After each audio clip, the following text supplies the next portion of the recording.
Regardez tous ces immeubles. Il n'y avait rien de tout ça il y a 7 ans. Que du verre, comme ce que vous voyez là.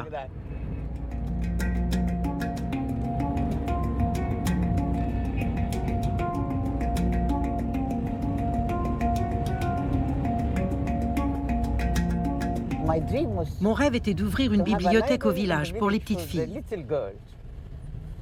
Aujourd'hui, vous allez voir, les filles viennent au village pour ça. Et même si la bibliothèque ne porte pas mon nom, quand les habitants du village y vont, ils disent « Nous allons à la bibliothèque de Nawal al-Saadawi ». Ça me rend heureuse aujourd'hui. Parce qu'à l'époque, j'étais très en colère. Je n'y allais plus, ça grouillait de frères musulmans. Je me souviens, lorsque j'étais chez moi au village,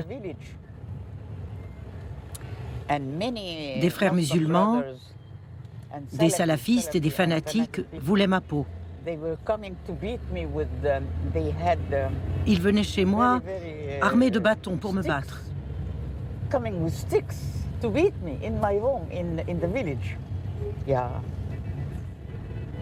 Eh oui, ils m'en voulaient.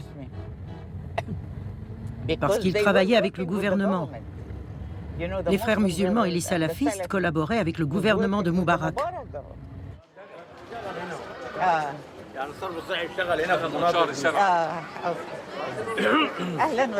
انت مين؟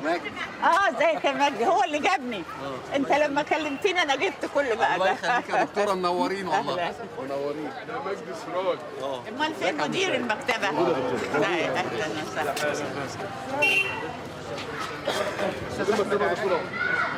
انت مدير مكتبه انت احمد عراقي. ايوه. عاوزين نشوف النشاط بتاعكم بقى.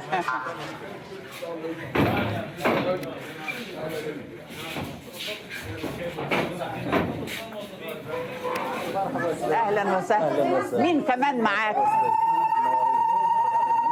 المدير الغالي. دكتور نوال. اهلا بيك في البلد. احنا عاوزين نقعد معاك ونتكلم. هقعد معاكم. ناس مثقفين قوي. هقعد معاكم بس انا دلوقتي عندي شغل. يلا ما حدش يكروش حد. هي قاعده مع الموظفين دلوقتي. نيجي مع الموظفين 5 دقايق. هقعد. تمام؟ احنا عاوزينك. شوف انا عايزك. هقعد معاكم بس مش دلوقتي تسمحوا كمان 10 دقايق. اتفضل. اتفضل. تمام. هقعد معاكم. انا هقعد معاكم. بس انا محتاجك من زمان. يا متولي هقعد معاكم كلكم خدهم والله. هاجي لكم انا جايه لكم يلا. هاجي لكم المكتبه فوق. عندنا اولادنا ماتوا. هندافع عن شهدائنا لاخر لحظه. هاجي لكم المكتبه يلا يلا. اعملي اجتماع كراسي وانا جايه لكم. واقفل لنا الباب ده. وانا جايه لكم المكتبه فوق. ايوه.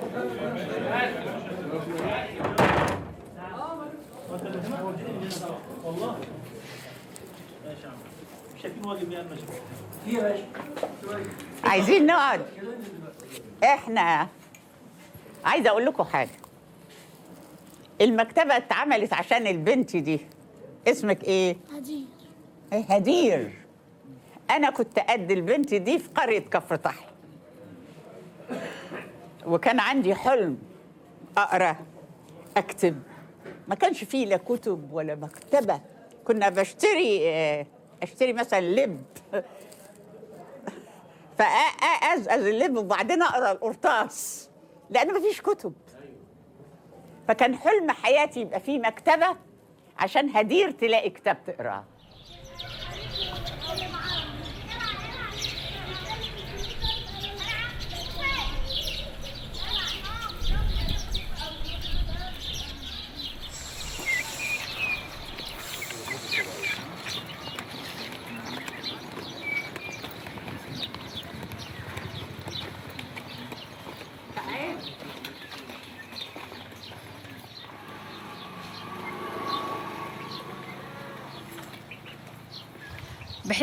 Quand je suis avec le docteur Nawal, je suis très fière d'être une femme. Elle est respectée de tous, même des hommes, même des hauts responsables. Même ceux qui étaient mauvais la respectaient quand même. Peu importe ce qui se passait après son départ, il la recevait toujours très bien quand elle revenait. Quand je l'accompagnais, je voulais être comme elle. Et je voulais être Nawal al-Saadawi. Mais bien sûr, c'est impossible. جميل جميل جميل جميل جميل. دي مكتبة الطفل. جميل. انت هنا اللي مسؤولة بقى. طب اقعدي. وقريتي ده؟ لا هما كانوا بيقروا قصص تانية. قريتي الكتاب ده؟ لا. امال بتقري في ايه؟ هاتي قصتك. وريني ايه اللي بتقريه كده؟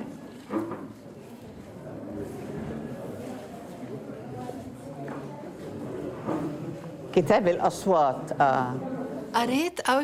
J'ai lu mon premier livre de Nawal al-Saadawi à l'âge de 15 ou 16 ans. Je venais de rentrer au lycée. Je me posais beaucoup de questions sur la place de la femme. Pourquoi elle était inférieure à l'homme? Pourquoi ma mère me disait de ne pas tarder alors que mon frère rentrait à l'heure qu'il voulait? Pourquoi ma grand-mère avait des principes aussi stricts et me disait qu'une femme doit veiller à sa réputation et marcher les yeux baissés? Des tas de questions.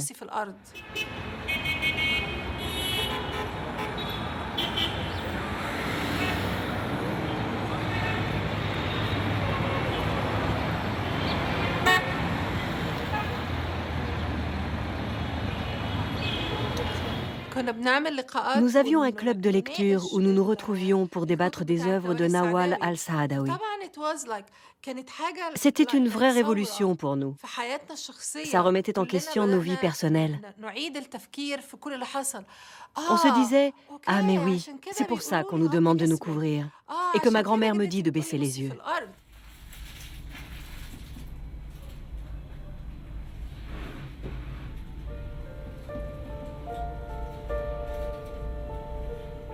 Ma mère rêvait de jouer du piano, de faire du cheval et de prendre l'avion pour parcourir le monde.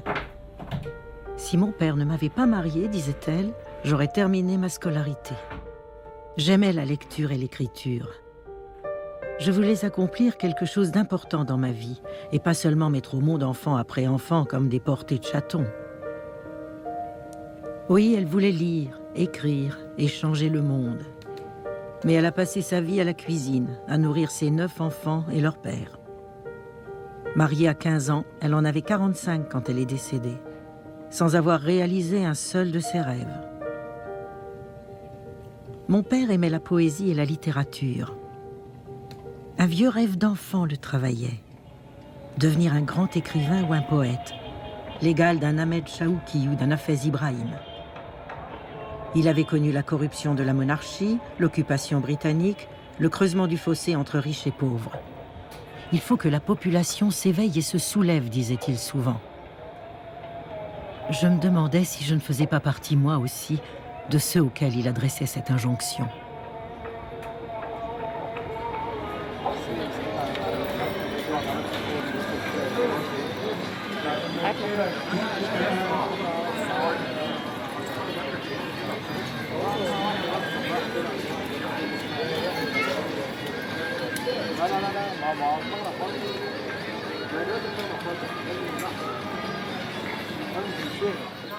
Le docteur Nawal est quelqu'un d'extraordinaire. Elle a beaucoup réfléchi à sa place en tant que femme et à la place de la femme dans la religion musulmane en général. Dieu lui a donné une liberté plus importante que dans n'importe quelle autre religion. Et la preuve, c'est que dans le Coran, Dieu a consacré 2 sourates entières à la femme. Ce qui n'est le cas ni dans les évangiles, ni dans la Torah. Il y a la sourate dite des femmes, qui vient juste après celle de la famille d'Imran, et la sourate du divorce. Ces sourates ne concernent que les femmes, et c'est un grand honneur que Dieu leur a fait. Mais ici, les libertés de la femme sont mal comprises et bafouées.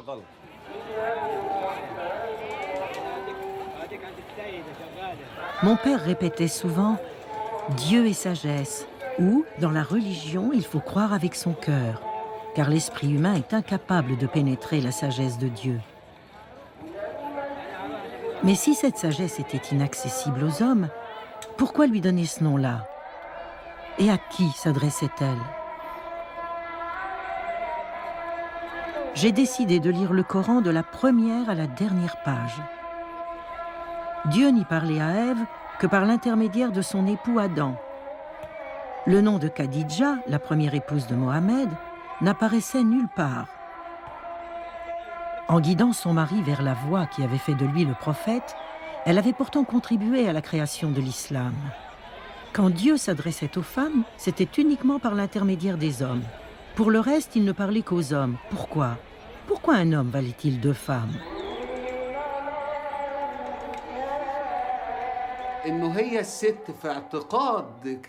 Au Moyen-Orient, les hommes pensent que la femme est inférieure à l'homme. Ce qui va à l'encontre de ce que disent le Coran et tous les livres saints.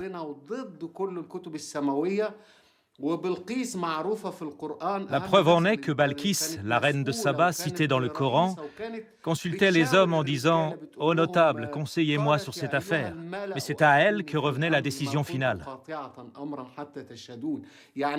Dieu a honoré la femme dans le Coran, dans l'Évangile et la Torah, et dans tous les livres saints. Comment ose-t-on aujourd'hui dire que le corps de la femme doit être dissimulé ? Que sa voix doit être assourdie? Quelle absurdité! Ils ne veulent la femme que pour le plaisir, comme un morceau de chocolat.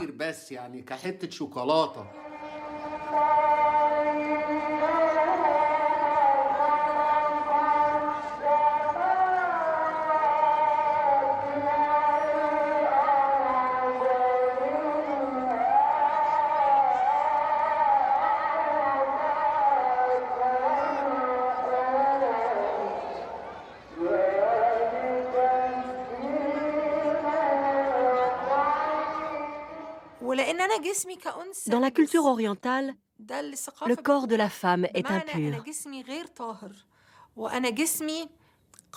Cela signifie que mon corps, de par sa souillure, est capable de souiller une eau pure.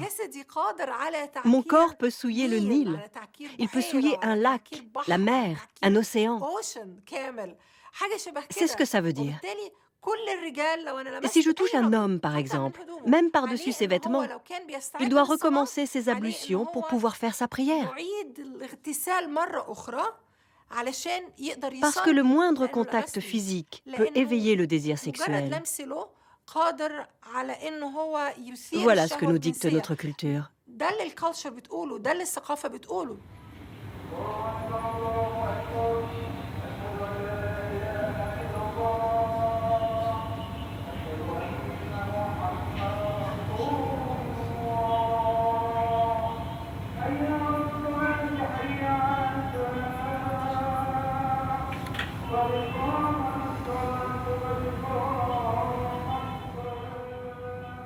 En 1937, en Égypte, alors que j'avais 6 ans, toutes les filles étaient excisées avant leur puberté. On ne pouvait y échapper, ni au village, ni en ville, et ce, quelle que soit la classe sociale dont on était issu.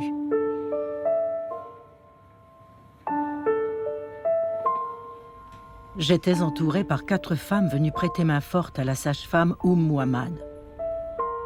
Les bras et les jambes liés, comme si on avait enfoncé des clous dans mes mains et mes pieds pour m'attacher, comme Jésus sur sa croix.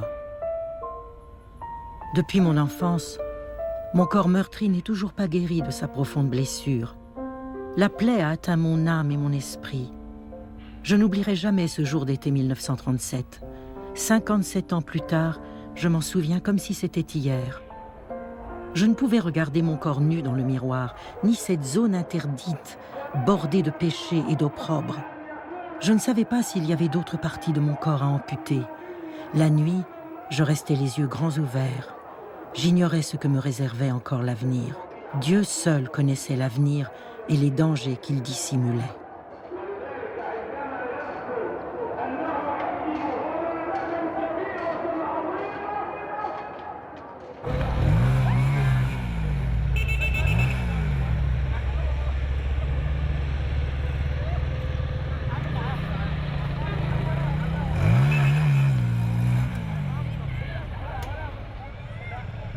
À travers les barreaux de la fenêtre, je voyais mon frère Talat courir et sauter dans la verdure, enfourcher son vélo pour s'évader dans les grands espaces qui s'étendaient à perte de vue. Lui respirait un air pur et frais et savourait les rayons du soleil, tandis que j'étais reléguée dans l'obscurité de la cuisine, à demi asphyxiée par la fumée du fourneau. À 11 ans, je n'avais déjà plus le droit de sortir de la maison. Et j'étais déjà presque une vieille fille, comme disait ma tante Nehimat.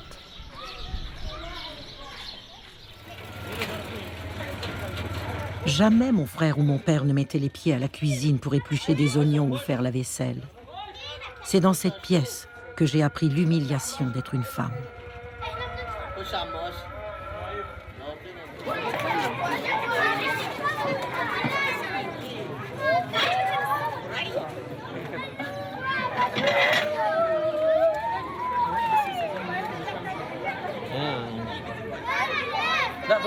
ما فيش ولا كتاب ليا ولا كتاب ليك من ايام مبارك من ايام مبارك يعني تعمدوا ان هم يجيبوهم معلش مش مهم مش ذنبهم هم مش ذنب معلش مش ذنبهم لا انتوا بتجيبوا الكتب ازاي بتجيلكوا كتب الهيئه اللي بتبعتها لكم عندكم ايه كتاب روايات لادباء مين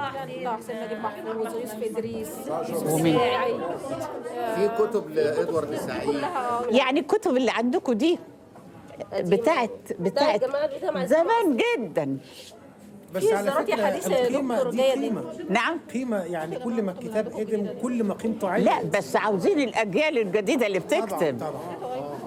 اسأليهم برضه عشان هم جايين يقروا حاجات جديدة القديم والجديد المكتبة دي لازم تتملي كتب طبعا احنا عندنا كتب كتيرة في المخزن لاقيين السندات نحطها عليه اعملوا استندات المكان حتى اعملوا فوق انت عارف عشان يعملوا استندات هنا المكان ميزته ان هو يبقى منور مفتوح لا فوق لا مش هنا هتضل من المكان لا هنا يعني فوق ممكن ده يتم فوق يعني حضرتك شوف هقول لك حاجه زي ما انا عامله عندي هم عايزين الرفوف نفسها كل ده يبقى رفوف كل ده رفوف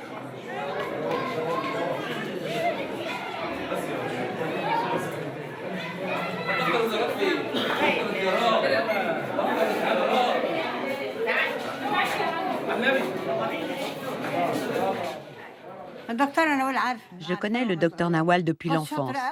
Elle était très bonne élève. Elle n'a jamais redoublé. Elle était toujours la première, tous les ans. Elle était incroyable. Ses sœurs, c'était pareil. Mais c'était elle la meilleure. Elle les dépassait tous. Sa mère, son père, ses frères et ses sœurs. C'était une tête.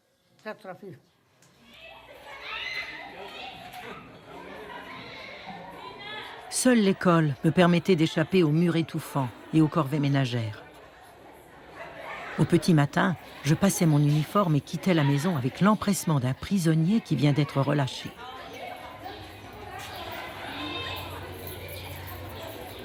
J'avais beau rapporter d'excellentes notes, mon entourage ne manifestait aucun signe de contentement. Les lèvres arboraient invariablement une moue désapprobatrice. Fixant ma poitrine à présent bien développée, ma grand-mère murmurait à ma mère « Ta fille a grandi, Zénab. Un jour, elle ne sera plus féconde. Que Dieu envoie un époux à Nawal pour que tu sois heureuse et que tu aies marié toutes tes filles tant que je suis encore de ce monde. »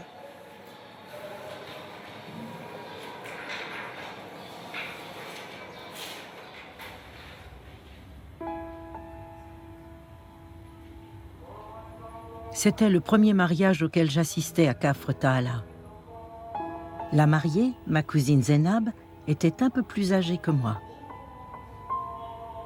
Sa mère, ma tante Baïa, était assise dans un coin, entourée d'autres femmes qui tout sautaient nerveusement.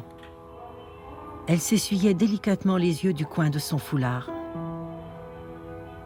Sous les sourires des femmes, je devinais leur tristesse, les pleurs qui s'étaient taris au fil des années, les sinistres souvenirs de leur propre nuit de noces.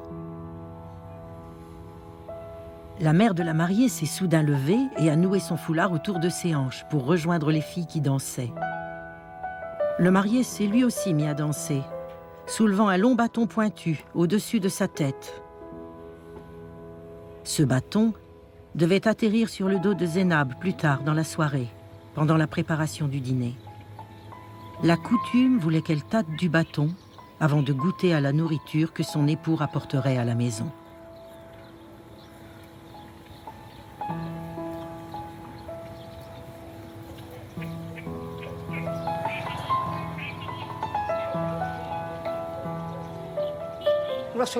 Je suis allée à Ras el-Bar et à Alexandrie, et je suis allée partout. J'aimais voyager et apprendre des choses. Je voulais devenir médecin. Je me déguisais et je disais à ma mère, allonge-toi, je vais t'examiner. Je suis ton docteur. Mais on m'a amenée ici pour travailler la terre. Moi, je voulais rester au village. Là-bas, je pouvais aller à l'école. Tous les enfants du village ont accès à l'éducation. Mais on a eu besoin de paysans pour les travaux des champs ici. Et j'ai dû venir avec eux.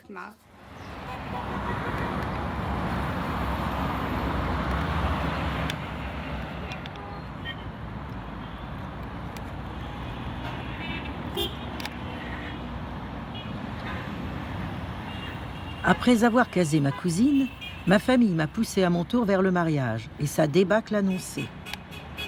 L'heureux élu était le fils de mon oncle El Hadj Afifi. Il était censé me construire une maison de briques rouges à côté de la boutique familiale.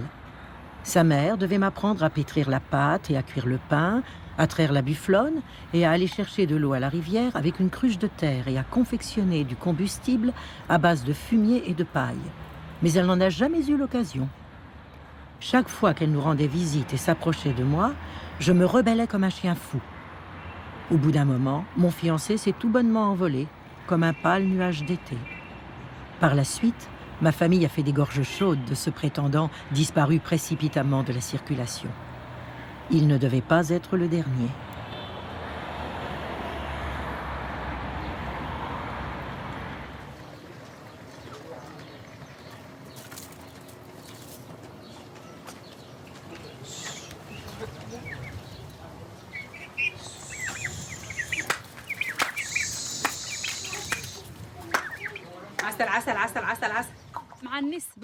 Si une femme dépasse la trentaine sans se marier, elle est considérée comme une vieille fille. Ici, on n'attend pas la quarantaine. Dès que vous avez atteint 30 ans, vous êtes une vieille fille.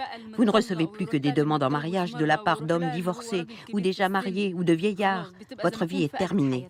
Les gens vont avoir pitié de vous et se dire « Pourquoi n'est-elle pas mariée? Elle doit avoir une tare. »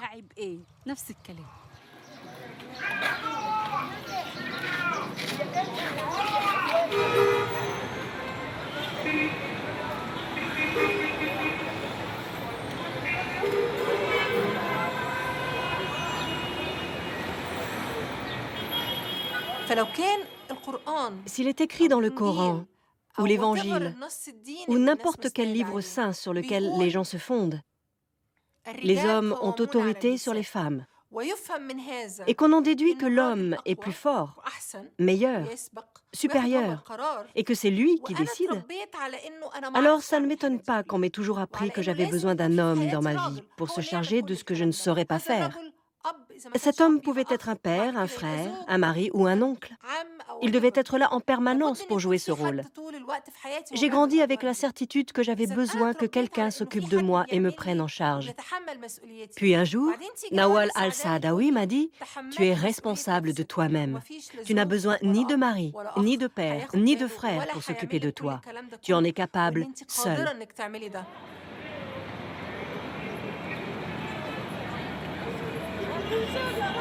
À 17 ans, toutes les filles de mon entourage étaient déjà mariées et mères de famille. Pour ma part, c'est l'âge auquel je suis entrée en fac de médecine. Pendant des années, le mot « université » m'avait paru magique.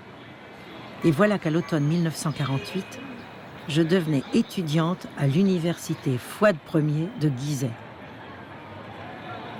Elle était à cette époque le théâtre de manifestations quasi continues.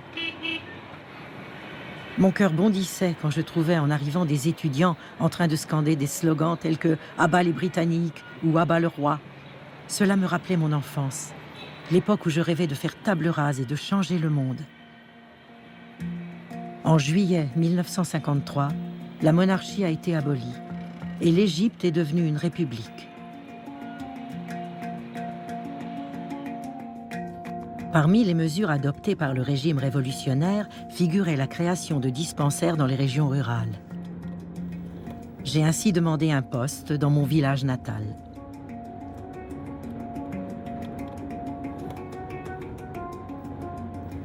C'est par une chaude journée de septembre 1956 que j'ai quitté le Caire. Des paysans, hommes et femmes, s'étaient massés à l'entrée du dispensaire. On entendait retentir les you-you et les cris. 1000 fois bienvenue à la doctoresse. أنا عايزة أشوف البيت القديم اللي أنا عايزه. أيوه هنا اتعمل مكاتب قديمه مباني. اتعمل إيه؟ مكاتب؟ قايله للصخور. احنا رافعين انها قايله للصخور. اتعمل إيه؟ أهلا أهلا، إزاي اتعمل إيه؟ لا هي قايله للصوت ما فيهاش حد. ما فيهاش حد. ما فيهاش دلوقتي غير نقطه الشرطه بس. والدكتور ما بقاش مشي. له سكن. الدكتور مشي. مكتب التموين ونقطة الشرطة. طب والدكتور فين؟ الدكتور هنا بقى. المبنى هنا. يا دكتور يا دكتور دي الاداره الصحيه. ايوه. فيها مكان للدكتور ومبيت للدكتور. ما انا اشتغلت هنا. ما انا عارف. عملت مبنى هنا بقى. حصل تطور شويه. فهو الدكتور مبيت هنا بيبات. يعني هو هنا. سكنوا هنا. طب يلا. يعني هو هنا. بيزوغوا طبعا. صباح الخير. انا كنت باجي هنا بقى اكشف. وريني كده. المبنى القديم. ايوه ده المبنى القديم. فين اوضه الكشف؟ والمدرسه راحت فين؟ المدرسه عملناها فنيه بنات وتبع التعليم. وبنينا مدرستين تاني هنا. اعدادي وابتدائي كمان، يعني بقى هنا كام مدرسه؟ بقى 3 مدارس هنا عندنا. This is where I worked. This room when this was in 1957. How many years ago? من 1957. يعني كم سنة؟ من 1957. 56 سنة. I worked here since 56 years. I used to examine 100 patients a day. And they were all poor and, you know, and there were no medicine at that time, and I was fighting to have medicine for them. أنا عايزة أدخل الصيدلية. Let's go to that because I want to know what medicine they give it.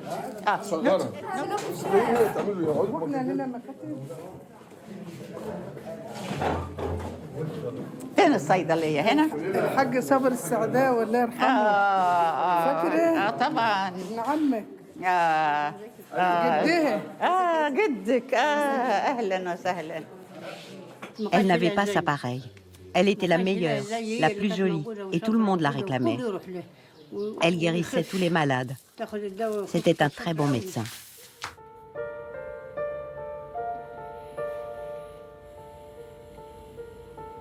Un beau jour, tout le village s'est mis à parler du démon de Massouda.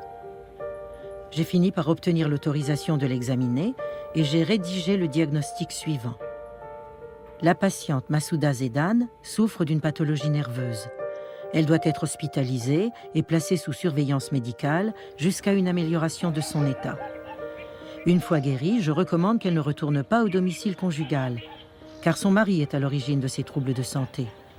Il a 51 ans de plus qu'elle. Tous les soirs, il la bat et la viole par derrière quand elle fait sa prière. Elle a été mariée de force à 10 ans par son père. À 18 ans, sa seule échappatoire a été cette maladie nerveuse. Massouda a passé quelque temps au dispensaire, jusqu'à ce que la police vienne un jour la chercher sans ménagement pour la ramener à son mari. Une semaine plus tard, on retrouvait son corps sans vie qui flottait dans le Nil.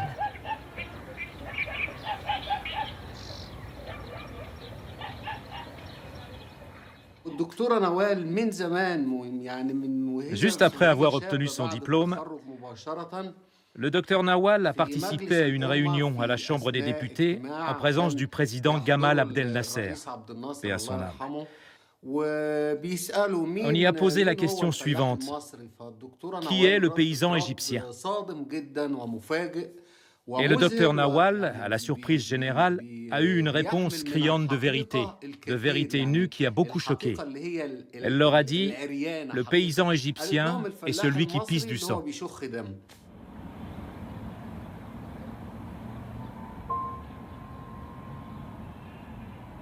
Mon arrière-grand-père Abache et son fils El Saadawi étaient tous les deux morts de la bilharziose. Ce jour-là, le ministre de l'Intérieur a écrit mon nom sur un document officiel. La doctoresse Nawal El Saadawi, médecin-chef du dispensaire de Kafr Taala dans le gouvernorat de Kalioubiya, a manqué de respect aux valeurs morales et aux coutumes de notre société et a incité les femmes à se rebeller contre les lois divines de l'islam. Cette accusation n'avait pas fini de me coller à la peau. Elle m'a suivi partout, où que j'aille, et elle a constamment joué contre moi. Elle s'est répandue dans les couloirs des administrations publiques, quel que soit le régime en place, année après année, et jusqu'à aujourd'hui.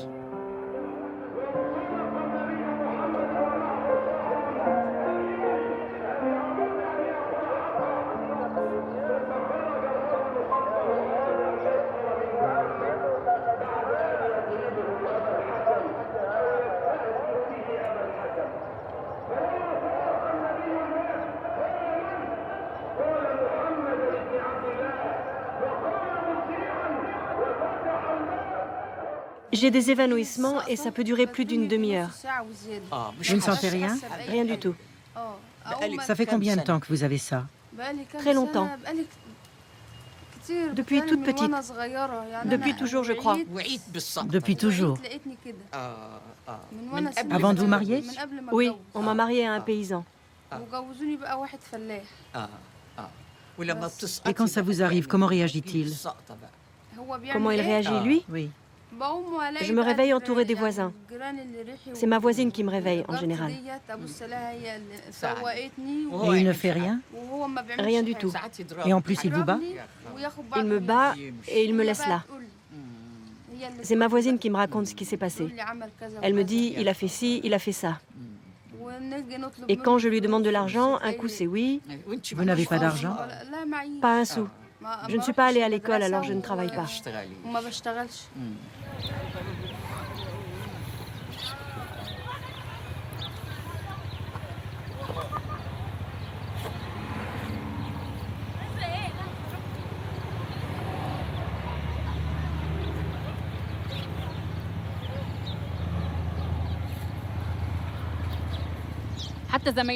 Je le vois chez mes collègues, dans la rue. C'est facile pour un homme de battre sa femme. Si quelqu'un l'a énervé, il bat sa femme. S'il s'embrouille avec un ami, il bat sa femme. S'il manque d'argent, il bat sa femme. Quand les enfants braillent, il bat sa femme. C'est leur seul exutoire dans ce pays. Tout le monde se défoule sur les femmes, pour tout et n'importe quoi. On a de la chance, hein? C'est très frustrant.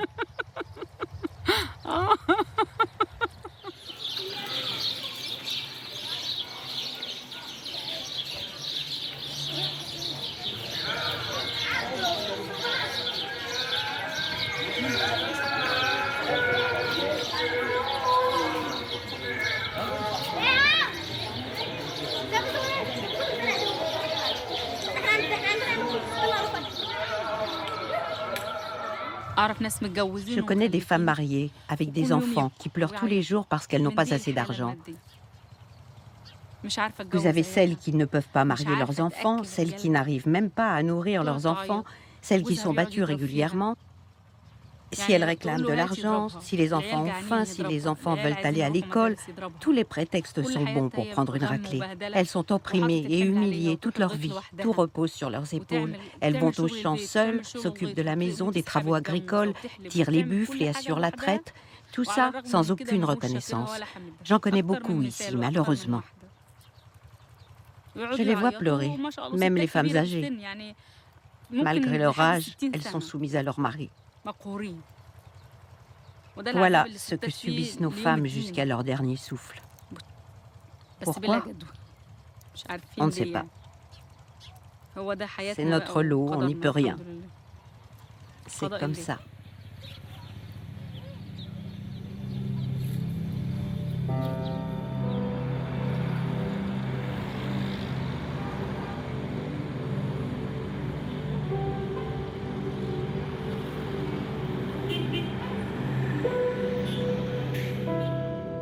Un simple médecin semblait impuissant face aux souffrances infligées à la population.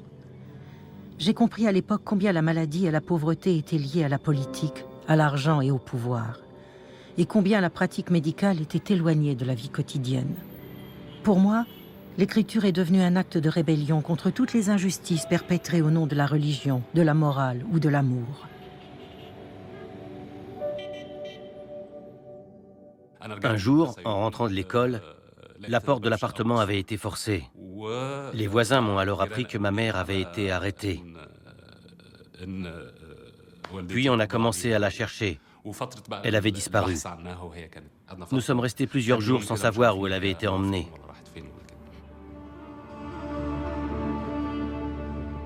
Il était 15 heures en ce dimanche 6 septembre 1981. Plusieurs voitures de police étaient garées devant l'immeuble. Des hommes brandissaient leurs armes dans ma direction. Que s'est-il passé? Un tremblement de terre? Ou est-ce ma simple et modeste personne qui s'est muée en une terrible menace? Ça faisait longtemps qu'on habitait l'immeuble. J'avais des amis parmi les voisins.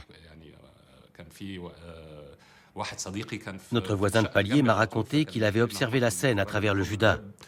Mais ils ont tous eu peur de sortir. Ils ont vu les militaires enfoncer la porte, mais ils étaient tellement terrifiés qu'ils n'ont pas osé passer la tête pour voir ce qui se passait chez nous.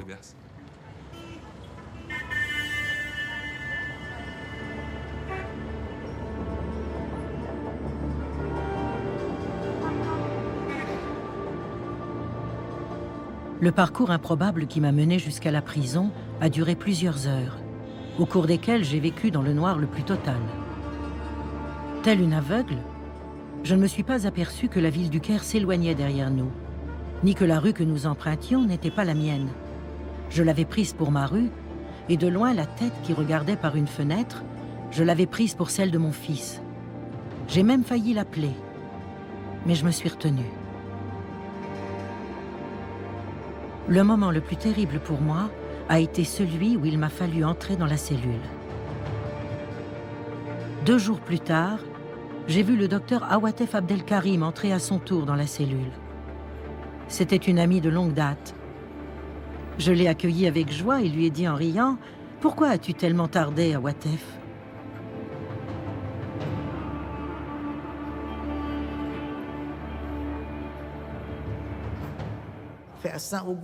Pendant que j'étais en Allemagne, Anwar el-Sadat a prononcé un discours dans lequel il a annoncé 1536 mandats d'arrêt, dont l'un à mon nom. Je suis rentré sur le champ contre l'avis de mes amis qui me conseillaient de rester en Europe. Je suis donc rentré et à l'aéroport, j'ai été accueilli par mon ex-mari. Il a pris mon fils, Hicham, qui avait 10 ans à l'époque. Ma mère aussi était là, mais elle se tenait un peu à l'écart.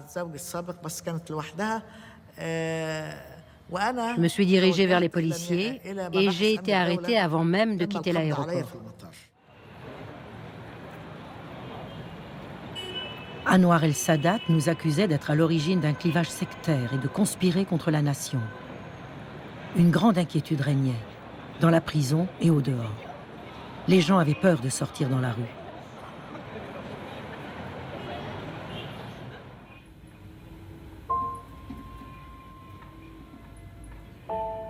Sa voix claire résonne encore à mes oreilles. Ses yeux brillaient comme un flambeau. Son rire joyeux résonnait dans la maison. Fatia, la criminelle, était une pauvre paysanne qui semait et moissonnait de ses propres mains, alors que son mari traînait à la maison, paresseux comme personne. Il mangeait, buvait et fumait le narguilé. Un jour, en rentrant du travail, elle l'a trouvé allongé sur sa fille qui n'avait que 9 ans. Elle lui a donné un coup de pioche sur la tête et a été condamnée à la prison à perpétuité. Je regardais ses doigts bruns et vigoureux, et j'avais l'impression qu'ils ressemblaient aux miens. Mon cœur battait au même rythme que son cœur, avec la même force, et ma main qui tient le stylo ressemblait à ses mains qui ont donné le coup de pioche. Si mes doigts n'avaient pas connu le crayon, ils auraient peut-être pris la pioche. La parole sincère nécessite tellement de courage, autant qu'il en faut pour tuer, peut-être même davantage. À l'annonce de la mort d'Anwar el-Sadat, j'ai assisté à une scène extraordinaire. Les femmes voilées ont retiré leur foulard et se sont mises à danser. Et nous, qui étions de gauche, on a fait la prière du remerciement. Tant que Sadat était au pouvoir, nous n'avions aucune chance d'être libérés. Mais le 6 octobre 1981, il meurt assassiné. Un mois jour pour jour, après avoir envoyé sa police défoncer ma porte pour me jeter en prison. Après sa mort, l'espoir d'une libération est soudain devenu moins illusoire.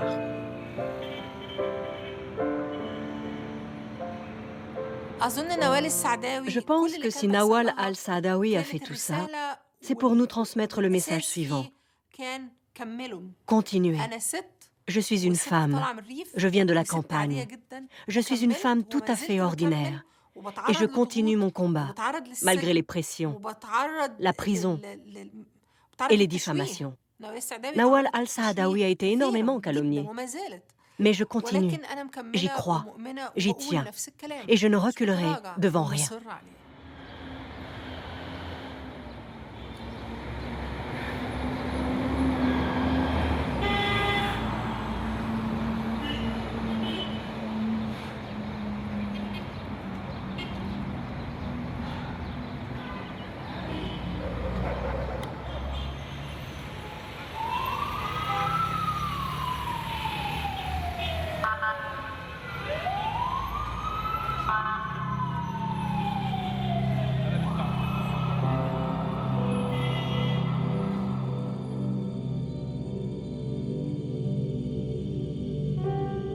Un soir, j'ai entendu une voix sortir d'un haut-parleur sans en connaître la provenance. Me parvenait-elle d'un minaret, du dôme d'une église, d'une discothèque, du McDonald's? Tuez-les où qu'ils soient, les mécréants, les ennemis de Dieu. Elle a énuméré des noms d'hommes de lettres et de poètes, une trentaine ou une quarantaine de noms. Puis j'ai entendu résonner le mien, Nawal el-Saadawi, et ces mots qui m'ont transpercé le crâne comme une balle. Tuez-la, cette mécréante ennemie de Dieu. Je recevais des appels téléphoniques de la part d'inconnus, des lettres d'insultes anonymes qui disaient « Espèce de mécréante, ennemie de Dieu, alliée de Satan qui a chassé Adam du paradis, semant la mort et la désolation partout sur son passage. Ne sais-tu pas que Dieu a ordonné aux femmes musulmanes de porter le voile? Le voile est sacré.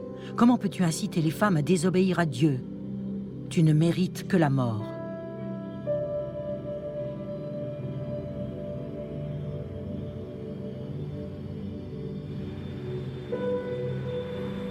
Quitter le Caire devenait inévitable. C'était une question de vie ou de mort. Je devais lutter pour ma survie. Le Caire, ma ville opprimée, je la porte dans mon cœur depuis l'enfance. Je l'aimais et je la détestais.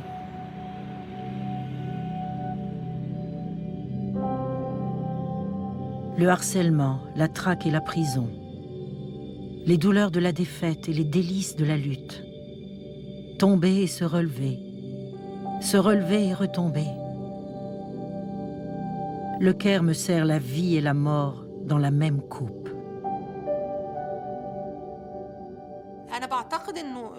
Je pense que la force de Nawal al-Saadawi réside dans sa détermination. Elle a été ferme et patiente. Elle est toujours restée sur ses positions et n'a jamais flanché. Nawal al-Saadawi n'a jamais cherché à complaire à qui que ce soit. Elle n'a jamais donné satisfaction à aucun camp, à aucun parti. Elle a toujours agi selon ses principes et sa conscience, que ce soit pour défendre les droits des femmes ou dans d'autres domaines. Elle a servi les intérêts de la femme en tant qu'être humain libre. Nawal al-Saadawi m'a ouvert la voie de la révolution. Une révolution contre la société, contre l'héritage culturel, une révolution contre l'État et sa politique qui dessert les femmes au profit des hommes.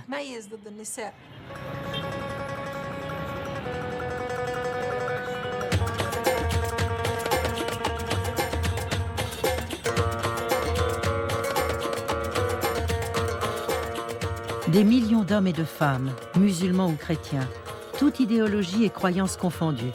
Bref, le peuple égyptien tout entier se sont rassemblés sous la bannière d'une révolution populaire et spontanée. Ils étaient tous unis contre un système corrompu, tyrannique, pourri des pieds à la tête, avec son pharaon des temps modernes. Mon rêve d'enfance a pris forme et nous avons obtenu beaucoup. Mais la révolution la plus importante est celle qui se passe dans les têtes. Le docteur Nawal aimerait que tous les gens soient instruits et cultivés, que tout le monde ait accès à la littérature, lise des romans, des livres de théologie, de philosophie. Elle veut une révolution de l'intérieur, de chacun d'entre nous. La révolution de la place Tahrir ne suffit pas. Nous devons commencer par nous-mêmes. Living together. Okay.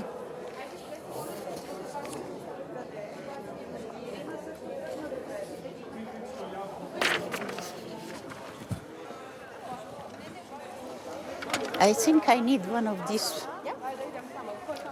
I think it's the final one. How can you have democracy in the parliament and no democracy at home? If you don't have democracy, starting from birth, that children are educated, equality and justice and freedom and dignity from childhood, you cannot have democracy under the parliament. Because democracy is a way of life. It's a way of life, it's not a decision.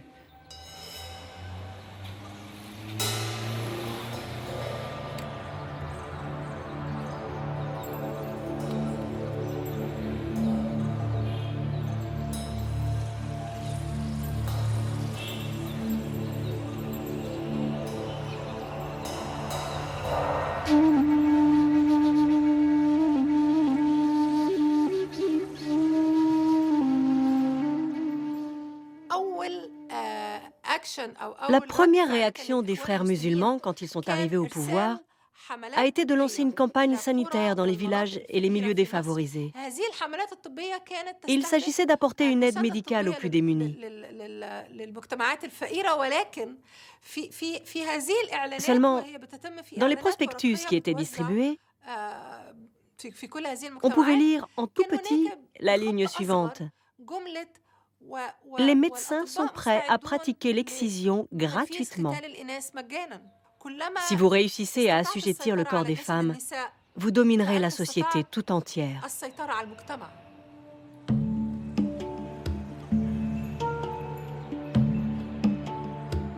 Toute révolution a sa contre-révolution. Les frères musulmans sont arrivés au pouvoir, déterminés à instaurer le califat et à soumettre les femmes. Mais le peuple égyptien les a mis dehors à leur tour. À présent, le nouveau gouvernement doit concilier ses paroles et ses actes. Notre lutte continue.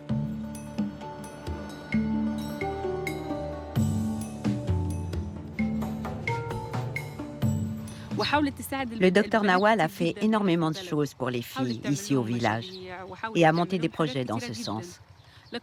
Mais les femmes de nos campagnes sont toujours opprimées. Quoi qu'elle fasse, l'homme sera toujours le maître et elle, les esclaves. Nous essayons de nous libérer, de suivre son exemple, mais nous n'atteindrons jamais le même niveau.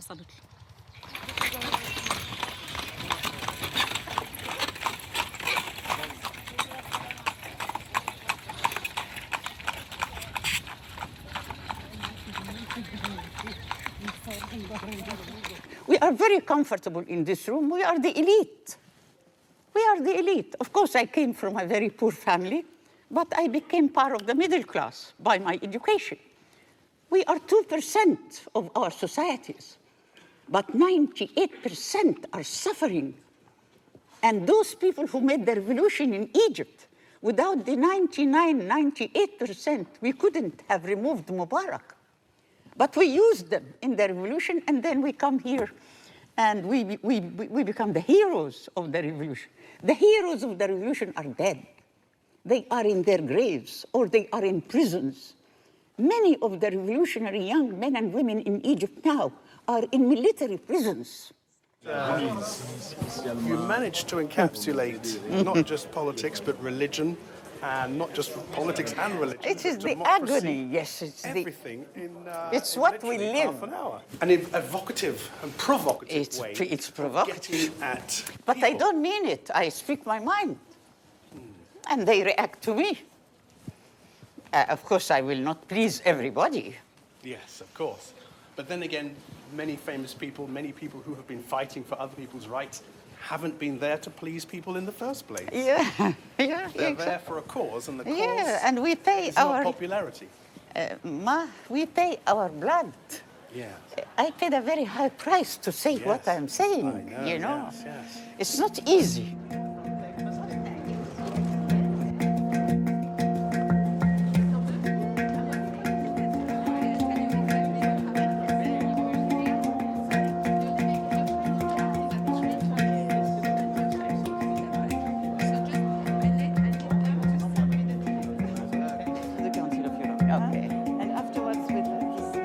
My colleague Egypt from Egypt. Ah, yes. Okay. If you agree. Okay. تعال. اوكي اسمك ايه؟ صوفيا. صوفيا.